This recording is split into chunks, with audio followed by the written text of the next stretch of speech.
This happened around the year 2011 when I was 13. One day my friend was planning on throwing a party at his place, so my older cousin drove me there. It took about 4 hours to get there, and when I finally arrived, it was around 8 p.m.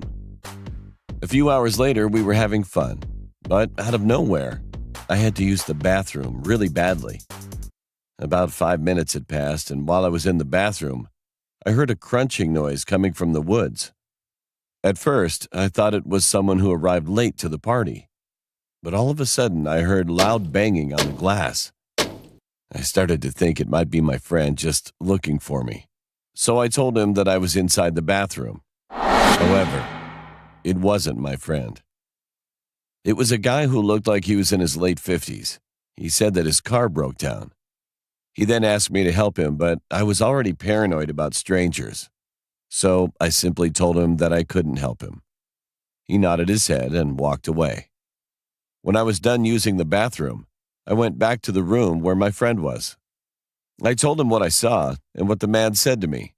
My friend looked like he just saw a ghost. Then he finally said that for almost 2 months, this man was stalking his entire family, and also saw him from the bathroom window tons of times. They asked the police to check their area several times, but they couldn't help his family. When he said that, I thought he was overreacting, until I heard the same banging noise now coming from the door. It was more violent now. Everybody paused what they were doing and looked at the door in shock. One guest broke the silence and said it was probably only the pizza delivery man. But my friend told me not to answer the door at all costs. I looked through the peephole, and there he was, the same guy I saw through the bathroom's window. He had a psychotic-looking face and was licking his lips nonstop. We all just stood there in silence and hoped that the man would go away. But after a few minutes, the loud noise came from the basement. The guy threw a brick at the basement's window and crawled through it. Suddenly, it sounded as if a gunshot echoed through the entire house. My friend and most of the partygoers screamed and ran out of the house. I stayed behind along with a few others.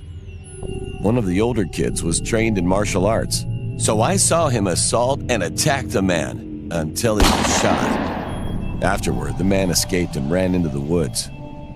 The whole scene was chaotic now. An ambulance and police car arrived soon after, and fortunately, the kid that was shot survived. After a few days of intense investigation, the police went to my friend's house and told him that they caught the guy. It turns out that he was living in the woods.